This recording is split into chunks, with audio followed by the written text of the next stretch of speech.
எல்லாருக்கும் வணக்கம். இந்த நாளில் கூட வேதத்திலிருந்து வசனத்தை வாசித்து 1000 வருஷம் அரசாட்சிக்கு உண்டான ஜெபத்தை நாம் கற்றுக்கொள்வோம். லூக்கா சுவிசேஷம் 1வது அதிகாரம் 49லிருந்து வாசிப்போம்.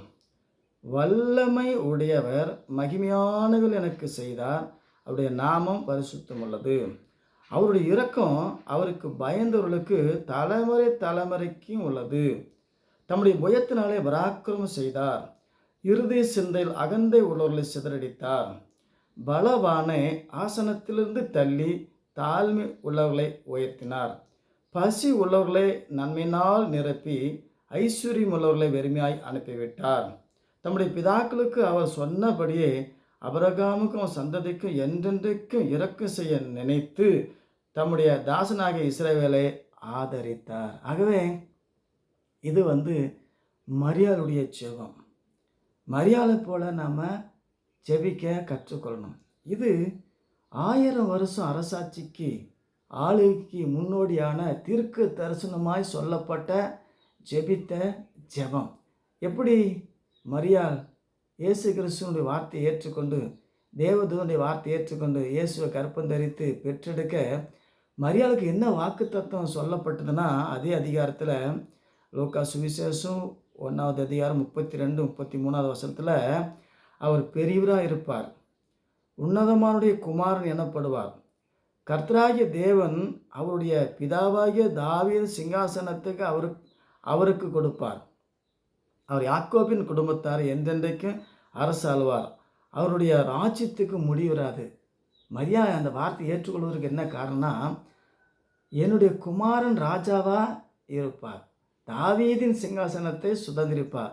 இதனால்தான் மரியா உடனே உடைய வார்த்தையின்படி எனக்கு ஆக கடவுது. ஆகவே மரியா சாதாரணமாக ஏற்றுக்கொள்ளவில்லை. என்னுடைய மகன் ராஜாதி ராஜாவாக இருப்பார், யாக்கோப்பு குடும்பத்தார் என்றென்றைக்கு அரசு ஆள்வார். சாதாரண காரியம் கிடையாது. அது இன்னும் நடக்கலை. ஆகவே அது எப்போ நடக்கும்? ஆபிரகாமுடைய சந்ததிக்கு மரியாதை போல வார்த்தை கீழ்ப்படுகிற ஜனத்துக்கு தேவன் இஸ்ரவேலை ஆதரித்தார். ஆகவே நம்ம யாரெல்லாம் மரியாதை போல வார்த்தைக்கு அடிமையாகணும், கீழ்ப்படினோம். மரியாக்கிட்ட ஜெபம் பண்ணக்கூடாது, மற்ற மனிதர்கிட்ட ஜெபம் பண்ணக்கூடாது.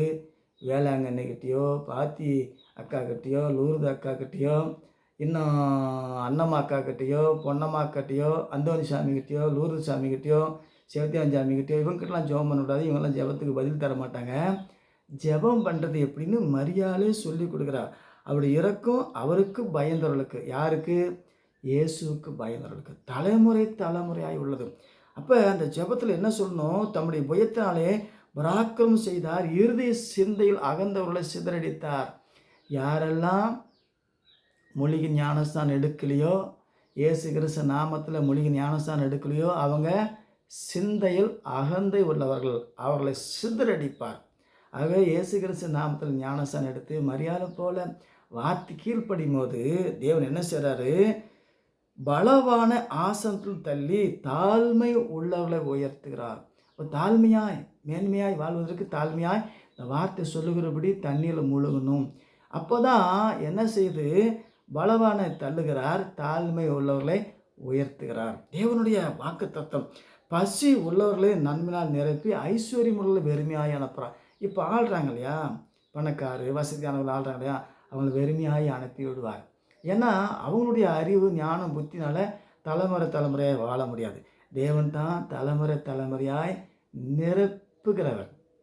ஆகவே இந்த வார்த்தை கீழ்ப்படிந்து மரியா எப்படி என் குமாரன் ராஜாதி ராஜாவாக இருப்பார், அவர் பெரியவராக இருப்பார், அவருடைய பிதாவாகிய தாவீதின் சிங்காசனத்து அவருக்கு கொடுப்பார், அவர் யாக்கோபின் குடும்பத்தார் எந்தெந்தைக்கு அரசு ஆளுவார், அவருடைய ராஜ்யம் முடிவுறாது.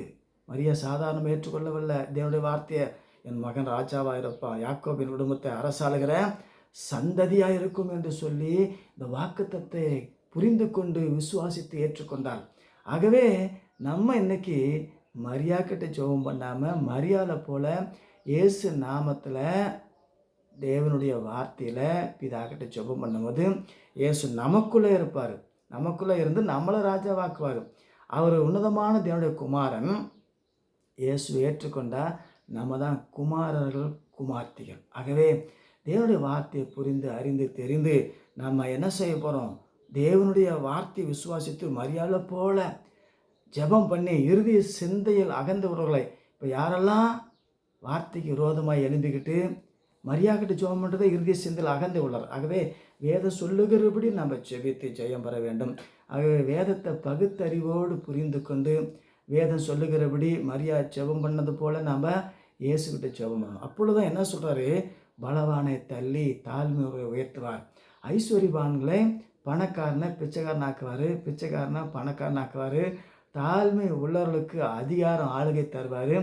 பலவானை ஆசனத்தில் தள்ளுவார், அதிகாரத்தை பிடுங்கி நம்மகிட்ட கொடுப்பார். ஆகவே இதெல்லாம் தெரிந்து கொண்டு இது 1000 வருஷம் அரசாட்சிக்கு முன்னோடியான வாக்குத்தத்தம் பண்ணப்பட்ட ஒரு ஜெபம்.